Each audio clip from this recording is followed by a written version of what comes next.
विशाळगड येथील मशिदीच्या तोडफोड प्रकरणी आमदार फारुख शाह यांच्या नेतृत्वाखाली धरणे आंदोलन। कोल्हापूर जिल्ह्यातील विशाळगडावर असलेल्या मुस्लिम धर्मीय बांधवांच्या प्रार्थनास्थळावर हल्ला करणाऱ्यांवर कठोर कारवाई करण्यात यावी, तसेच तेथील जिल्हाधिकाऱ्यांसह पोलीस अधीक्षकांवर कठोर कारवाई करण्यात यावी, या मागणीसाठी आज धुळे शहराचे MIMचे आमदार डॉ. फारुख शाह यांच्या नेतृत्वाखाली धुळे शहरातील तिरंगा चौकात आंदोलन करण्यात येत आहे। या आंदोलनात मुस्लिम धर्मीय बांधव मोठ्या संख्येने सहभागी झाले असून शहरातील लोकमान्य हॉस्पिटल ते तिरंगा चौकापर्यंत पोलिसांचा बंदोबस्त या ठिकाणी तैनात करण्यात आलाय। शहरातील तिरंगा चौक परिसरातील सर्वच दुकाने कडकडीत बंद ठेवत मुस्लिम धर्मीय बांधव आंदोलनात मोठ्या संख्येने सहभागी झाले होते। दिनांक 14 तारखेला कोल्हापूर जिल्ह्यात एक विशाळगड नावाचा किल्ला आहे। त्या किल्ल्यापासून 3 किलोमीटर गाजापूर गावात एक मुस्लिम धर्मियांची वस्ती आहे आणि तिथे मुस्लिम धर्मियांनी आपल्या ईश्वराची प्रार्थना करण्यासाठी एका मशिदीची निर्मिती केलेली आहे आणि 14 जुलै रोजी संविधानावर त्यांनी हल्ला केलेला आहे। आता 2 दिवसापूर्वी मी मुंबईत होतो, त्यावेळेस मी वर्षा बंगल्यावर जाऊन आणि मुख्यमंत्री महोदयांची भेट घेतली आणि त्यांना स्पष्ट मी सांगितलं की साहेब, हा महाराष्ट्र आहे की UP आणि बिहार आहे।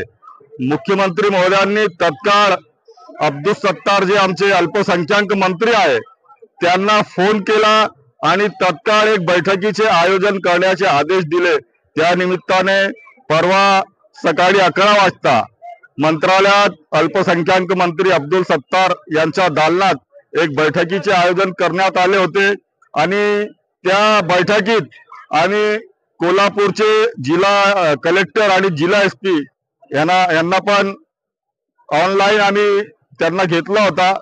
त्यावेळेस मी त्या SP ला, त्या पोलीस अधीक्षकाला स्पष्टपणे सांगितलं की साहेब, तुम्ही बांगड्या घालून घ्या, कारण तुम्ही आणि तुमची पोलीस फोर्स असताना सुद्धा ह्या समाजकंटकांनी आमच्या मशिदीवर हल्ला केलेला आहे।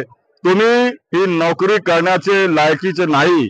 त्यावेळेस त्या SPनी मला सांगितलं की आम्ही ह्या प्रकरणामध्ये विविध 5 गुन्हे दाखल केलेले आहे आणि त्या प्रत्येक गुन्ह्यात आम्ही 200 ते 250 म्हणजे आतापर्यंत 1050 लोकांवर गुन्हा दाखल केलेला आहे आणि ते गुन्हे गंभीर स्वरूपाचे आहे आणि आतापर्यंत 65 लोकांना आम्ही अरेस्ट केलेला आहे, अशी ग्वाही त्यांनी मला दिली।